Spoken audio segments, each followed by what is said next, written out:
perch, bunnies, carp. Près d'1 million de poissons d'eau douce ont été retrouvés morts en Australie. Ce désastre écologique a eu lieu sur les berges du bassin hydrographique Murray-Darling, le plus vaste du pays. Le gouvernement attribue cette hécatombe à la sécheresse. Mais selon des universitaires australiens, cette surmortalité serait surtout due à la surexploitation de l'eau. Car cette région est considérée comme le grenier de l'Australie et nécessite beaucoup d'irrigation. En 2002, les États de la région avaient pourtant signé un plan pour utiliser plus efficacement l'eau. Mais en 2012, 10 ans plus tard, les experts du gouvernement local ont jugé ces mesures insuffisantes pour éviter une catastrophe environnementale.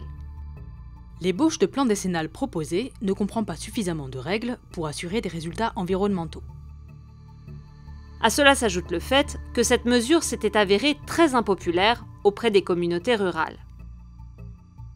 Aujourd'hui, une des conséquences de la sécheresse et de la surconsommation de l'eau, c'est le développement d'une algue qui prive les poissons d'oxygène et libère des toxines.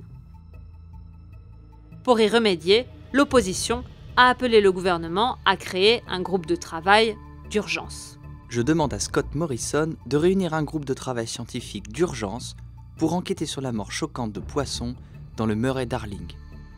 Car cette situation pourrait s'aggraver dans les prochains jours à cause de la hausse prévue des températures.